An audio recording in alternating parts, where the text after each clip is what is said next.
Here is the American English translation of your full text, kept exactly word for word in meaning, with natural, smooth-flowing sentences for AI voiceover. Nothing was removed, shortened, or altered beyond making it sound native and coherent.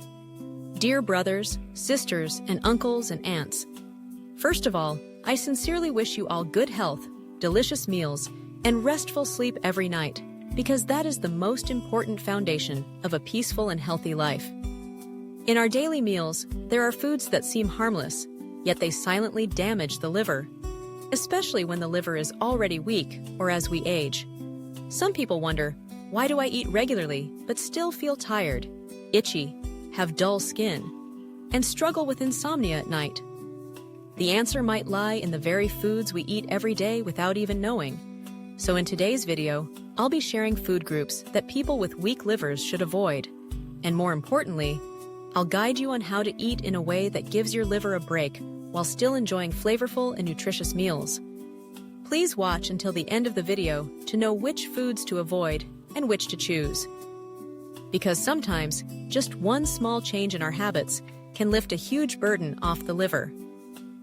And if you find this video helpful, please help me by hitting the subscribe button on the Live Well Everyday channel so you don't miss out on other useful health tips. Finally, if today's content is helpful, you can leave the number 1 in the comment section.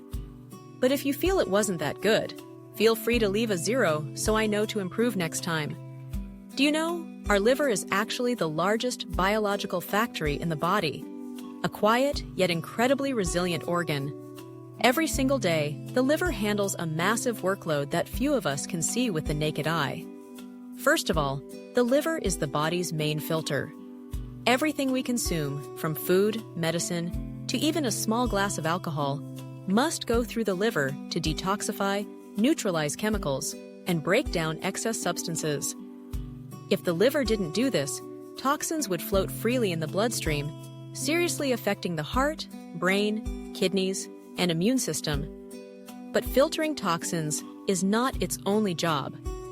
The liver also acts as a storage and energy manager.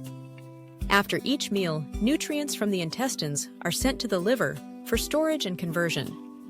When the body needs energy, such as when we're hungry, tired, or stressed, the liver redistributes it based on our needs. Next, the liver produces bile, a special digestive fluid that helps break down fats in food. Without bile, no matter how much oily food we eat, we can't absorb it, and may even experience bloating and indigestion. Notably, the liver synthesizes dozens of essential enzymes and proteins that help with blood clotting, blood sugar regulation, antioxidant functions, and protecting the nervous system. You could say the liver is the quiet engine behind our entire health control center. However, the most dangerous thing about the liver is that it has almost no sensory nerves. That means liver damage doesn't cause clear pain like the stomach or joints. When the liver starts to weaken, the body only sends out vague signs like poor appetite, insomnia, dull skin, fatigue, itching, white tongue, bitter mouth, loose or strangely colored stools. Many people overlook these, thinking they're just temporary issues. But in reality, the liver is silently crying for help. If we don't pay attention or make early changes, the liver can progress toward inflammation, fat accumulation, scarring, known as cirrhosis, and eventually liver cancer, a condition very hard to recover from. That's why I always emphasize, don't wait until the liver fails to start taking care. Instead, eat right, drink enough, and rest properly while you still feel normal. Because in truth, normal just means the liver is still trying its best to keep going. Let me share a very real and relatable story of a man from Can Tho I spoke with at a community health event a few months ago. His name is Uncle Sao Hung, 63 years old, and he's been a carpenter for over 30 years. Back then, he was known as a healthy man, loved spicy food and alcohol, could drink 1 to 2 cans of beer with each meal, and especially loved grilled meat, pork intestines, and fermented fish sauce. He told me, "I thought my liver was strong, Ever since I was a kid, I've never been hospitalized for liver issues. If I got a stomach ache or fever, I'd just take some medicine and feel better. But in recent years, he started feeling tired all the time, lost his appetite, and especially in the evenings, felt like someone pulled the plug. No energy, no motivation to do anything.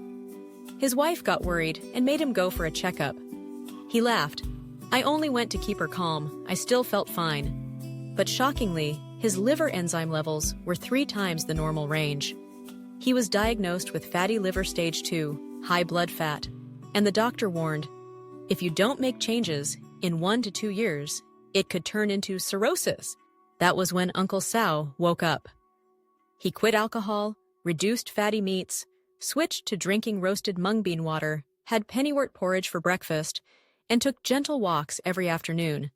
After 6 months, he went back for another checkup. Liver enzymes had significantly dropped, and he felt much healthier. He said something that stuck with me. Better to change 1 year early than regret 1 day late. I never thought the little treat I loved every evening was what was pushing me into the hospital. Uncle Sal's story isn't just a lesson for him, but a clear reminder to all of us. Because sometimes we may not overeat, smoke, or drink regularly, but our liver still weakens day by day just because of everyday dishes we don't suspect. To help you understand better, up next I'll share 5 food groups that people with weak livers, or even those who suspect their liver is overloaded, should limit or avoid altogether. For each group, I'll explain it in a simple way so you'll understand why it's harmful. And where possible, I'll also suggest healthier alternatives for each case.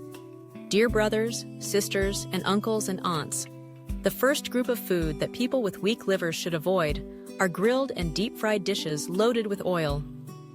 I know that many people, especially older men, love grilled meat, charred fish, and crispy roast chicken skin.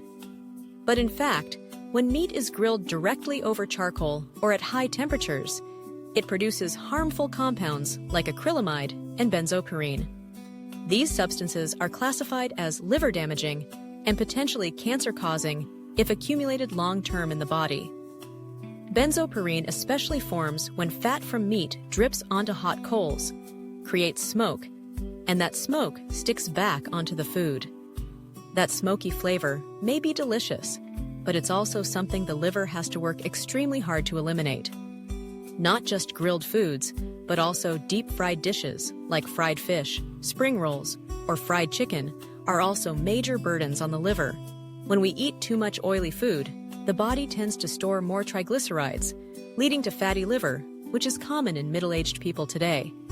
At this point, the liver not only works to break down fat, but also suffers added stress from inflammation and oxidative stress in liver tissue.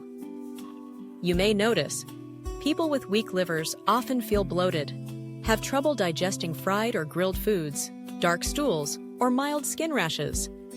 These are all warning signs that the liver is overworked and needs rest. So if you're in the habit of eating fried or charcoal grilled foods, I sincerely hope you'll start reducing the frequency and switch to steaming, boiling, or oven roasting with indirect heat. These methods retain natural flavors while minimizing harmful substances formed during cooking. And when it comes to liver stress, besides grilled and oily foods, I must also mention salty and heavily seasoned dishes, which are very common in Vietnamese meals. Take a closer look, and you'll notice dishes like salty braised meat, intensely seasoned fish, crispy dried fish, fermented shrimp paste, or long pickled eggplants all have one thing in common: very high levels of salt and nitrates. When we eat too much salt, the body holds onto extra water to dilute the excess sodium, and this fluid retention puts extra pressure on the liver, because it's the liver that filters out much of the salt and toxins from the blood. Over time, high sodium intake weakens the liver, as it's forced to work constantly to maintain balance. This is why many people develop swollen legs, high blood pressure, and microscopic liver damage without realizing it. I understand many elders are used to flavorful food and feel food tastes bland without enough seasoning. But the liver doesn't care how flavorful it is. It only knows it has to work twice as hard to process all that salt. So if your liver enzyme levels are elevated, you have fatty liver, or feel tired and have poor appetite. Reducing salt starting today is the simplest way to protect your liver. One small tip: you can use diluted fish sauce instead of industrial seasoning powders and boost natural sweetness from vegetables like carrots, pumpkin, and onions. This way, your food remains flavorful, your palate will slowly adjust, and your liver will thank you in the long run. In addition to salty dishes, another group of foods that really makes the liver take a hit every day are spicy, hot, and strongly stimulating foods. I know many brothers, sisters, and uncles and aunts love spicy food, especially when it's cold outside or when eating grilled meats in hot pot. Chili, pepper, sauté, raw ginger, raw garlic, all are spices that make food taste better. But if used too much or too frequently, they become the very reason the liver gets overstimulated, overheated, and prone to toxin buildup. Besides that, stimulant drinks like strong coffee, white liquor, herbal-infused alcohol, energy drinks, and concentrated tea are also on the list. Once in the body, these substances force the liver to work overtime to break down and eliminate caffeine, ethanol, and other harmful compounds. For people with weak livers, this is extremely burdensome, because the liver is already weak, yet still has to handle a large load of toxins from these items, leading easily to hepatitis, elevated liver enzymes, or long-term insomnia. A very noticeable sign is when you eat spicy food and then experience mouth ulcers, body heat, rashes, or itching in the palms and soles. That's the body reacting because the internal heat is too high and the liver can't keep up anymore. So, if you have a weak liver or tend to break out easily and feel overheated inside, you should gradually reduce the amount of spicy, hot seasonings in your meals. Instead of using sauté or fresh chili, you can switch to bell peppers or lightly ground pepper to retain flavor but be gentler on the liver. As for drinks, prioritize warm water, roasted mung bean tea, corn silk water, or mild herbal teas like artichoke and chamomile.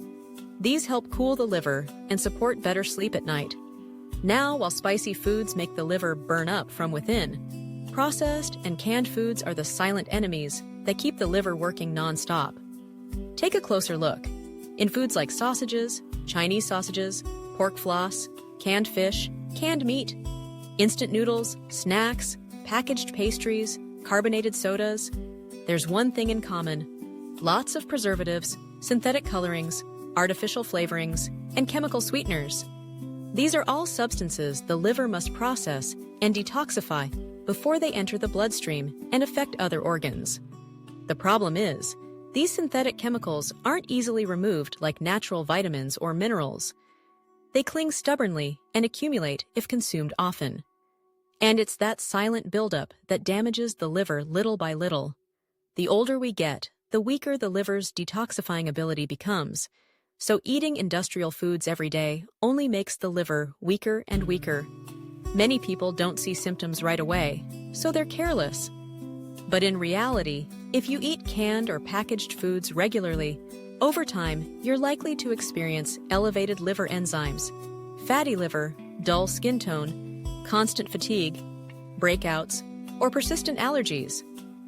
These are clear signs your liver is being overloaded by synthetic compounds. So if possible, I sincerely hope you can minimize processed foods in your daily diet.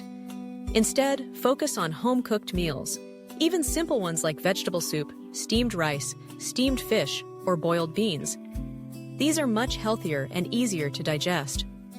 Especially when buying packaged foods, read the ingredient list carefully. Avoid those with too many additives, long chemical names, or overly bright colors. Our liver doesn't complain, but we must listen, because even cutting down just a few packs of noodles or a few bottles of soda each week already lifts a big burden off the liver, dear friends. As you can see, some dishes may seem convenient or tasty, but they pile on pressure to the liver every day without us realizing. So, once we know how to avoid harmful foods for the liver, the next important step is to add the right foods that help the liver recover, cool down, and work more efficiently.